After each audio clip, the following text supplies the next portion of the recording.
A Bíblia Sagrada foi escrita majoritariamente em hebraico e em grego, em um período aproximado de 1600 anos, por cerca de 40 homens, e se estrutura em Antigo e Novo Testamento.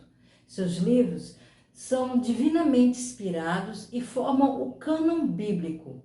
Nesta lição, veremos como a Bíblia está organizada, a classificação de seus livros, a canonicidade e as particularidades dos testamentos.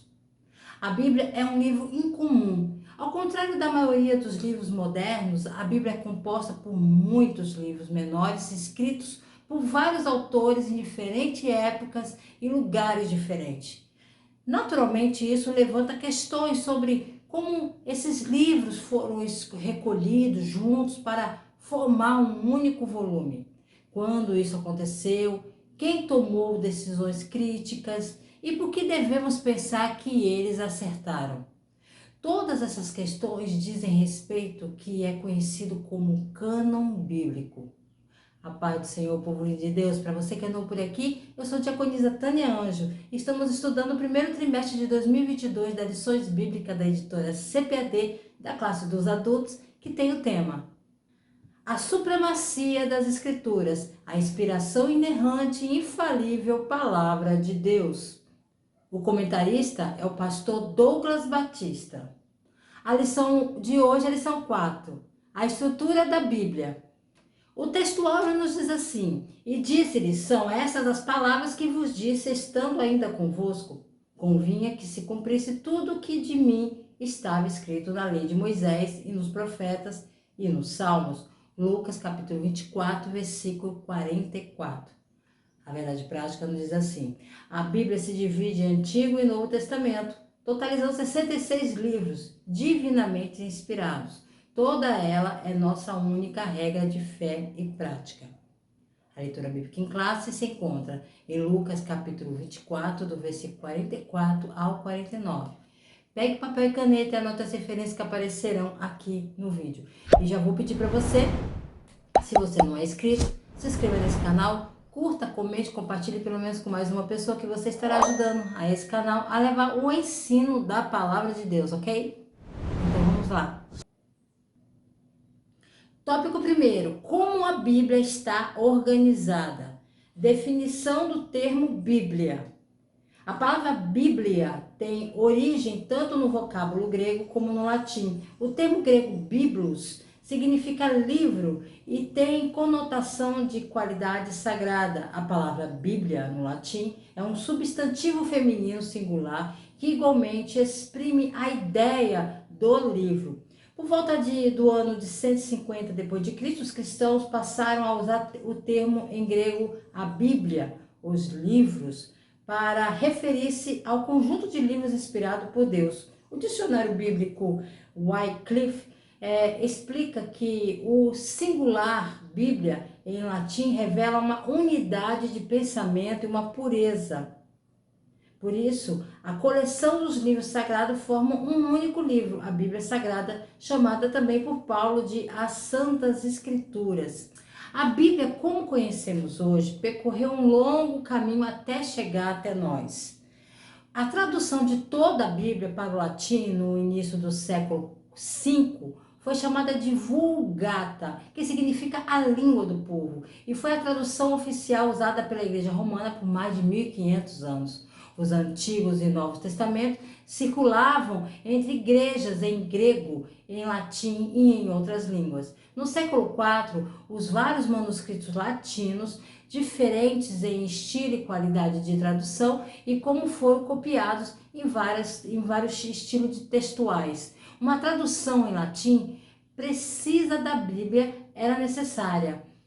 Em 382, o Papa Damaso pediu ao seu secretário Jerônimo, um estudioso e linguista, que fizesse uma revisão das traduções latinas antigas do quarto evangelho. Jerônimo trabalhou energicamente por 2 anos e quando Damaso morreu, em 384, Jerônimo mudou-se para Belém, onde o projeto cresceu para concluir toda a Bíblia. Ele eventualmente traduziu todos os 39 livros do Antigo Testamento no hebraico, não do grego. Ele não incluiu apócrifos, deixando claro que seus prólogos, que esses livros continham, embora edificantes, não faziam parte da escritura. A intenção de São Jerônimo, traduzindo para o latim o hebraico do Antigo Testamento e o grego do Novo Testamento, era que os cristãos comuns do Império Romano deveriam ser capazes de ler a palavra de Deus. Ignorância das Escrituras, escreveu ele, é ignorância de Cristo. Gradualmente, essa percepção é alterada. Após o colapso do Império Ocidental, o povo da Europa cristã fala variantes de alemão, francês, anglo-saxão, italiano ou espanhol. O texto da Vulgata de Jerônimo é entendido apenas pelos eruditos, a maioria dos quais são sacerdotes. Eles preferem encurralar a fonte da verdade cristã, mantendo para si o privilégio de interpretá-la para o povo. A tradução para as línguas vulgares é desencorajada. Há exceções. No final do século VIII, Carlos Magno encomenda a tradução de partes da Bíblia para o uso de seus missionários na tentativa de converter alemães pagãos. Hoje, muitas versões da Bíblia existem em português, mas durante séculos a habilidade de ler a Bíblia só estava nas mãos dos poucos educados que eram alfabetizados e entendiam o latim. Na Inglaterra medieval, a igreja agiu como árbitros do que seus membros aprenderam sobre a Bíblia e ofereceram suas próprias interpretações dos ensinamentos de Deus.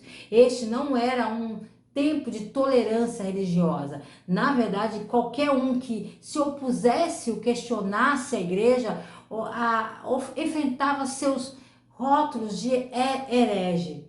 E a igreja muitas vezes lidava com punições cruéis aos hereges. O nome grego Biblos, que significa livros, o nome que no século V começou a ser dado toda a coleção de livros sagrados da biblioteca da Bíblia, da revelação divina.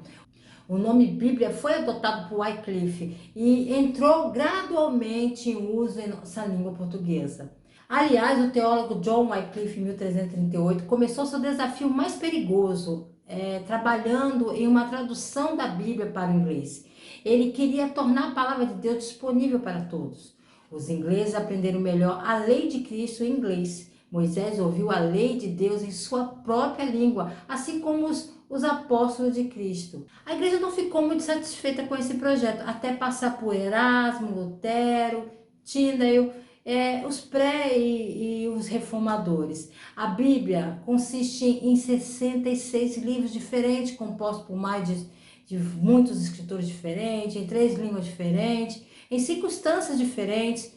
Escritores que quase todas as enfileiras sociais, estadistas, camponeses, reis, pastores, pescadores, sacerdotes, coletores de impostos, fabricantes de barracas, educadores e sem educação, judeus, gentios, e a maioria deles não conhecia um ao outro, escrevendo em vários períodos durante o espaço de cerca de 1600 anos, e no entanto no final apenas um livro que trata apenas de um assunto em seus aspectos e relações, é a redenção de um homem.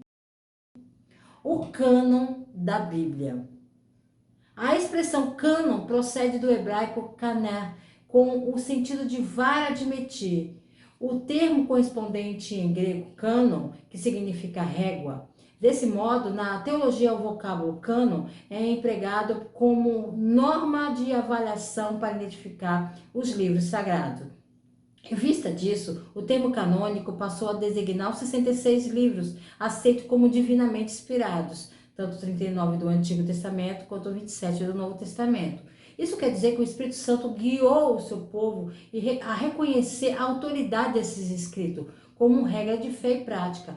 Nesse sentido, o cânon bíblico está completo, nada pode ser acrescentado ou retirado das escrituras canônicas. Então, a palavra cânon é usada para descrever a coleção de livros reconhecido como inspirado em Deus. A palavra vem do cânon, da palavra grega, e que provavelmente do hebraico kaner. Literalmente significa uma vara reta ou barra, uma regra de medição como régua usada por pedreiros e carpinteiros, ou ainda uma regra ou padrão para testar a retidão de alguém. Por volta da época de Anastácio, o conceito de cânon bíblico, de escrituras normativas, já estava em desenvolvimento. A palavra cânon aplicava-se à Bíblia, tanto como no sentido ativo como no passivo. No sentido ativo, a Bíblia é o cânon pelo qual tudo o mais deve ser julgado. No sentido passivo, o cânon significa a regra, o padrão pelo qual um escrito deve ser julgado, inspirado ou adotado de autoridade. Historicamente, a palavra foi usada pela primeira vez pelas igrejas dessas doutrinas que foram aceitas como regras de fé e prática. O termo passou a ser aplicado às decisões dos conselhos como regra para viver. Todos eles empregam a palavra no sentido metafórico de uma regra, norma ou padrão. Com o passar do tempo, os termos cânon ou canônico passaram a ser aplicados ao catálogo ou lista de livros sagrados distinguidos e honrados como pertencente à palavra inspirada de Deus.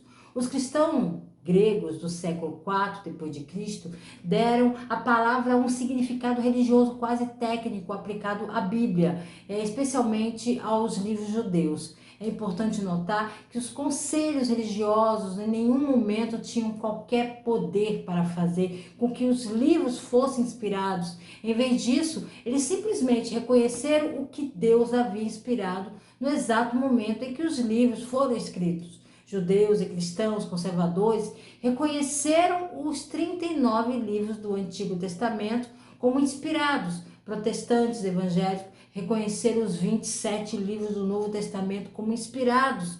Os católicos romanos têm um total de 80 livros porque reconhecem os apócrifos como semicânicos. Os dois testamentos bíblicos. O termo testamento vem do latim testamento, que é tradução da palavra grega didatike, da hebraica berit. Ambos os termos têm o sentido de aliança, pacto, concerto de Deus com a humanidade. A expressão também passou a designar os escritos inspirados dos cristãos, igualmente reconhecido como as Escrituras. A Bíblia é dividida em dois testamentos, ou convênios, o Antigo e o Novo. Testamento não é a melhor palavra para descrever essas partes das Escrituras. Eles não fazem parte de uma última vontade de um moribundo, um testamento, mas sim um acordo, um pacto que Deus fez com o seu povo. Na Bíblia, o pacto é geralmente visto como um acordo entre um superior e aquele que é inferior. Não é um acordo entre iguais. O membro superior concede certos direitos e privilégios ao membro inferior. Isso é ilustrado pelas várias alianças que Deus fez com o seu povo. A Bíblia fala de diferentes acordos que Deus fez com a humanidade. De fato, todo o fluxo da história bíblica, o drama, o desdobramento da redenção da raça humana por Deus, é baseado por pactos que ele fez com a humanidade. Na Bíblia encontramos pactos feitos em Adão, Noé, Abraão, Moisés e Davi. Alguns dos pactos vieram com sinais visíveis. Por exemplo, Deus deu a Noé um sinal do arco-íris como um lembrete de seu acordo, de seu pacto com a humanidade. Os descendentes de Abraão deveriam ser circuncidados para demonstrar sua vontade de cumprir seu pacto. Através do profeta Jeremias, Deus também prometeu um novo pacto. O próprio Jesus foi quem instituiu o novo pacto. Seu corpo quebrado, moído, em seu sangue derramado, são símbolo da nova aliança. O Antigo Testamento, ou a Antiga Aliança, está agora obsoleto. Ambos os pactos deram origem a um novo movimento espiritual, bem como um corpo de literatura sagrada do Antigo e Novo Testamento. Cada um desses testamentos aplica ao termo do pacto. A boa notícia é que a lei de Deus está agora escrita nos corações do povo da nova aliança. Aqueles que acreditam nele, Deus deu o seu Espírito como um símbolo, sinal dessa nova aliança. Isso dá aos cristãos a capacidade, assim como um desejo de realizar os termos desse pacto. Podemos, portanto, substituir a palavra testamento pela palavra pacto nos títulos de duas partes da Bíblia e chamá-las respectivamente, os livros da Antiga Aliança e os livros da Nova Aliança. Se pensarmos na Bíblia como compreendemos em duas coleções, estaremos bem no caminho para entender o que é a Bíblia e o que ela contém. A Bíblia divide-se em dois testamentos, divinamente inspirado, o Antigo e o Novo Testamento. Tópico 2, o Antigo Testamento, os livros do Antigo Testamento. A classificação dos livros do Antigo Testamento, tal qual a conhecemos hoje, se divide nos seguintes grupos. A. Pentateuco, que é a lei, constituído de 5 livros de Gênesis a Deuteronômio.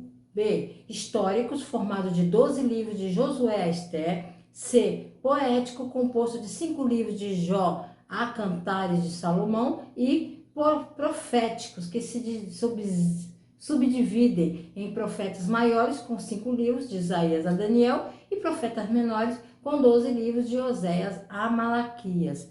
A divisão utilizada pelos judeus era tripartidas. A lei, os profetas e os salmos ou escritos. Apesar de a cultura judaica fazer uma categorização diferente, o conjunto do Antigo Testamento soma os mesmos 39 livros divinamente inspirados, tanto para os judeus como para os cristãos. Antes da Reforma Protestante, as versões cristãs do Antigo Testamento geralmente incluíam uma variedade de livros que não estavam incluídos na Bíblia judaica. Reformadores protestantes como Martinho Lutero duvidaram da canônica desses livros, agora conhecido pelos protestantes como apócrifos. Mas quando Lutero preparou sua tradução da Bíblia para o alemão, ele não removeu os apócrifos, ele simplesmente mudou esses livros para um apêndice. Essa tradição continua em muitas Bíblias europeias. Os ingleses foram o primeiro grupo de pessoas a remover o apócrifo completamente. Em 1599, uma edição da Bíblia de Genebra foi publicada sem o apócrifo. Em 1615, durante o primeiro reinado de Tiago I, Jorge Abbot, o arcebispo da Cantuária, declarou a pena por imprimir uma Bíblia sem o apócrifo, podendo ter 1 ano de prisão. Ao longo dos 3 séculos seguintes, a crescente influência dos puritanos e presbiterianos sobre a população, o governo e a sociedade bíblica britânica e estrangeira levaram a uma forte tradição de imprimir a Bíblia, contendo apenas 66 livros. A canonicidade do Antigo Testamento. Existem 3 fatores basilares na avaliação de um livro canônico, a saber: a inspiração divina, que atesta se o livro é inspirado pelo Espírito Santo. Reconhecimento do povo de Deus, que atesta se o livro era aceito como autêntico por seus primeiros leitores. Apresentação pelo povo de Deus, que atesta se o livro era conservado como palavra de Deus. Por conseguinte, a confirmação desses elementos revelam que desde o início os livros do Antigo Testamento foram recebidos, guardados como inspirados e autorizados por Deus, dotado de veracidade e de autoridade. Outro desafio para a origem da Bíblia é a confiabilidade dos manuscritos dos quais a Bíblia de hoje são traduzidas. Notavelmente, há evidências generalizadas de confiabilidade absoluta. Há mais de 14 mil manuscritos e fragmentos existentes do Antigo Testamento, copiados em todo o Oriente Médio e Mediterrâneo e regiões europeias que concordam drasticamente entre si. Além disso, esses textos concordam com a versão da Septuaginta do Antigo Testamento, que foi traduzida do hebraico para o grego algum tempo durante o século III a.C. e os pergaminhos do Mar Morto descobertos em Israel na década de 40 e 50. Também fornecem evidências fenomenais da confiabilidade da antiga transmissão das escrituras judaicas do Antigo Testamento antes da chegada de Jesus Cristo.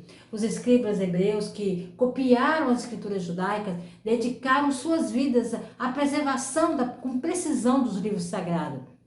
Esses escribas foram o cumprimento fenomenais para garantir a confiabilidade dos manuscritos. Eles foram altamente treinados e meticulosamente observados contando cada letra, palavra, parágrafo entre pergaminhos.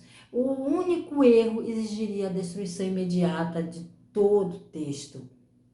A particularidade do Antigo Testamento.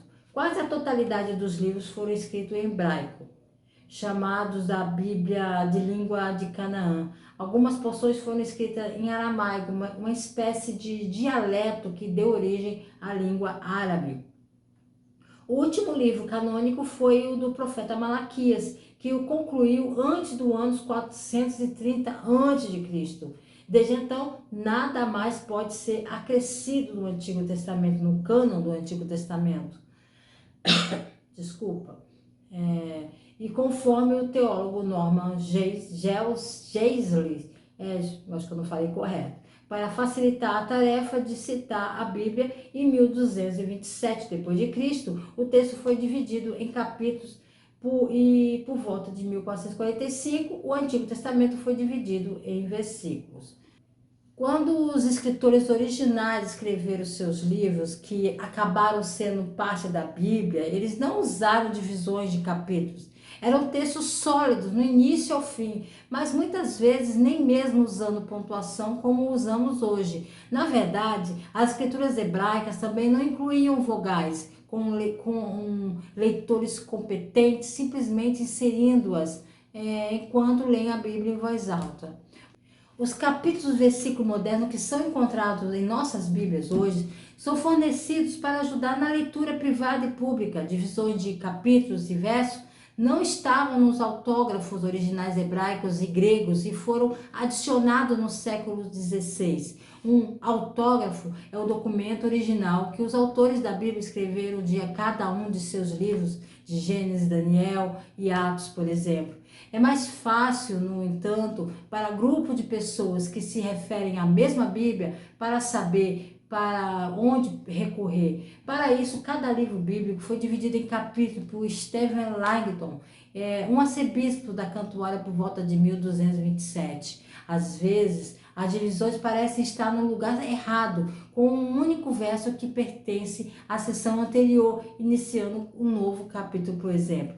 Lembre-se que esses capítulos não estavam no originais e foram destinados a ser algo para nos ajudar a localizar passagens mais rapidamente. Eles não são perfeitos. A divisão de versos dentro dos capítulos, dividir-se em capítulos, foi útil, mas ficou claro que alguns capítulos também eram bastante longos. O Antigo Testamento foi dividido em versos em 1448. Depois de Cristo, por um rabino judeu chamado Natan.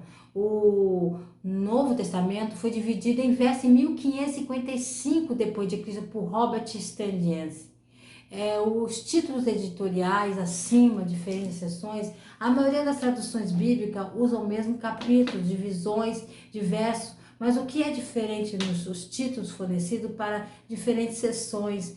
Muitas vezes um capítulo terá um título inserido acima, para dar uma noção do que se trata o assunto. Mas temos que entender que esses títulos que estão acima de cada capítulo não são inspirados, tá bom? Isso nós temos que entender isso, tá?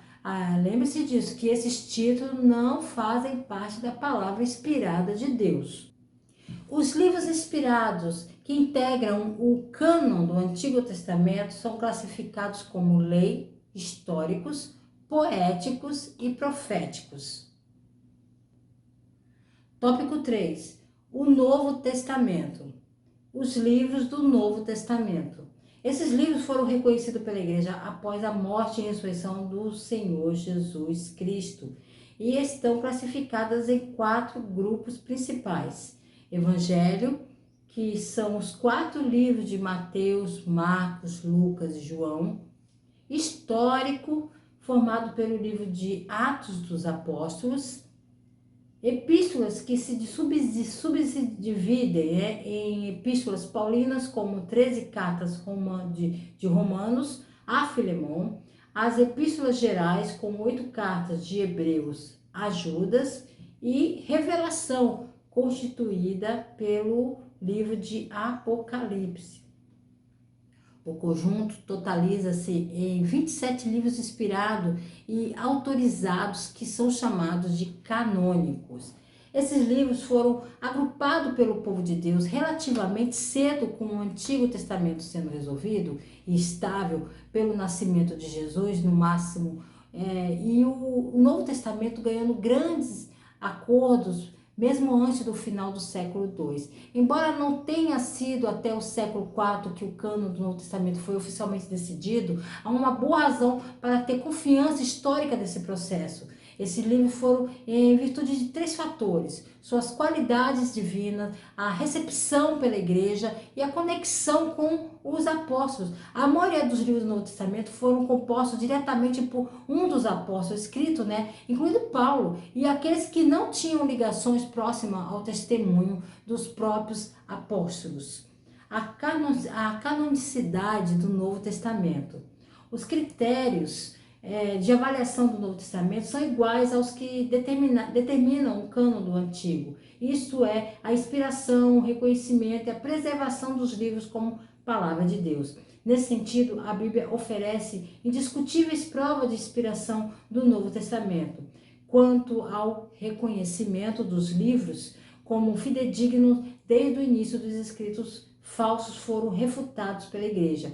Em relação à conservação das escrituras, os primeiros cristãos adotaram a prática de leitura dos livros autorizados em suas reuniões e cultos. Mediante tais fatos, atestam-se que, desde o começo, a igreja primitiva reconheceu e preservou os livros canônicos alicerçados sobre o fundamento dos apóstolos e dos profetas. Não foi algo muito fácil, mas quando os apóstolos estavam vivos e operando no primeiro século, não existia grande necessidade de um cânon ser definido. Isso porque os apóstolos foram divinamente nomeados e ordenados homens que tinham em si a autoridade do próprio Senhor Jesus Cristo. O próprio Senhor havia encomendado os apóstolos e dado-lhes essa autoridade, dado-lhe a tarefa de tirar a igreja do chão, de certa forma de falar. Eles seriam a autoridade de Deus nessa terra entre o tempo da ascensão do Senhor ao céu e a condução da escritura do Novo Testamento, que se tornaria então uma autoridade final e contínua. Enquanto os apóstolos e seus discípulos imediatos estivessem vivos, as pessoas poderiam facilmente determinar o que constituía no ensino apostólico. Ou seja, a pressão ou a necessidade de um cânon do Novo Testamento não foi sentida porque o ensino dos apóstolos ainda era bastante fresco na mente de todos. Pessoas vivas que tinham ouvido os apóstolos ensinarem pessoalmente. Com o passar do tempo, no entanto, alguns desenvolvimentos ocorreram e o que levou à necessidade de definição de um cânon do Novo Testamento. A ascensão de certas heresias ocasionou a necessidade de definir um cânon do Novo Testamento. Por exemplo, Marcião entrou em cena em 144 d.C., defendendo algumas visões estranhas sobre Deus e as Escrituras. Ele manteve a existência de 2 deuses diferentes. Um Deus no Antigo Testamento, que entra ser um Deus duro, crítico, vingativo, e um no Novo Testamento, que era indivíduo amoroso, gracioso, gentil. De acordo com Marcião, o Deus do Novo Testamento enviou Jesus para redimir as pessoas, e o Deus do Antigo Testamento era, obviamente, um falso ensino. Além disso, Marcião alegou que o apóstolo Paulo era o único pregador da verdade da palavra de Deus, e assim ele compilou suas próprias Bíblias. Ele rejeitou o Antigo Testamento como inferior. O seu cânon consistia nas obras de Lucas, como certos ajustes, 10 epístolas paulinas. Ele não incluiu as epístolas pastorais e Hebreus. Então, o cânon de Marcião era bastante restrito e truncado. Esse desenvolvimento foi uma das coisas que empurrou a igreja para um reconhecimento normal de um cânon do Novo Testamento. Pois quando os hereges começaram a publicar suas várias opiniões e estabelecer seus próprios cânon, tornou-se incumbido da verdadeira igreja de Jesus Cristo refutá-los, publicando edições genuínas do cânon e definindo o que toda igreja considera como cânon. Portanto, a ascensão das heresias foi impetuoso em definir esse cânon. Outro fator que ocasionou a necessidade de estabelecer o cânon do Novo Testamento foi a perseguição romana que eclodiu, com a igreja como é que a igreja determinou quantos livros foram inspirados por Deus e quais não foram, 3 critérios principais precisaram surgir, que a igreja primitiva usaram para que havia sido inspirada por Deus: a origem apostólica, o reconhecimento pelas igrejas e o conteúdo do livro. Particularidades do Novo Testamento. Todos os livros do Novo Testamento foram escritos em grego koiné, um dialeto comum presente por toda a cultura de fala grega e que muito auxiliou na propagação do evangelho nos primórdios do cristianismo. Algumas expressões, mesmo redigidas no vernáculo grego, possuem significado em aramaico, dentre elas citados: Talita cumi, menina, levanta-te. Abba, pai, pai, papai, meu pai. Eloi, Eloi, lama sabachthani. Deus meu, por que me abandonastes? O conjunto dos livros canônicos foi escrito antes do término do século I. O único livro é o Apocalipse de João, datado por volta de 96 d.C. E desde o encerramento do cânon, os cristãos reconhecem apenas 27 livros por inspirado. Por fim, em torno de 1555 d.C., o Novo Testamento também foi dividido em versículos.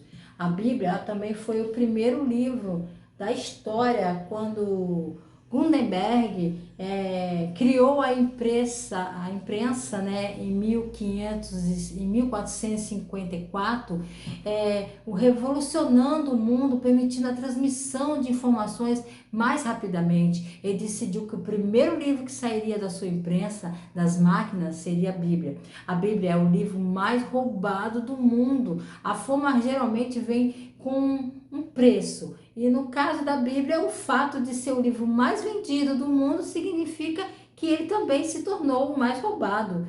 E isso é meio irônico, uma vez que um dos 10 mandamentos escritos na Bíblia, precisamente, é você não deve roubar. Os livros inspirados que interpretam o cânon do Novo Testamento são classificados como evangelhos, históricos, epístolas e revelação. Conclusão na revista: o conjunto de 66 livros, a Bíblia, né, com um único livro, a Bíblia Sagrada, esses livros constituem o cânon bíblico do Antigo e Novo Testamento. Os critérios para avaliação da canonicidade são a inspiração, o reconhecimento, a preservação dos livros como palavra de Deus. A comprovação desses critérios revela que as escrituras foram aceitas e preservadas como livros autorizados por Deus. Ao lermos a palavra de Deus, ela nos transforma, ela nos restaura, ela nos torna sábio, alegra o coração, ilumina os nossos olhos e nos ajuda com a verdade e a justiça. A palavra de Deus nos diz sobre a criação e a queda da humanidade, a possibilidade de redenção em Jesus Cristo e a redenção futura. Através dela recebemos sabedoria, crescemos em discernimento e somos transformados. Deus abençoe você, a sua vida, abençoe seu ministério. Não esqueça que temos o grupo também no Telegram, nos procure lá, está bem aberto lá para vocês acharem. Ali você vai achar slides, materiais em PDF para auxiliar no ensino da palavra de Deus na EBD. E lembre-se, se o Senhor não voltar, estarei de volta aqui a mais um Resumo EBD. A paz do Senhor a todos.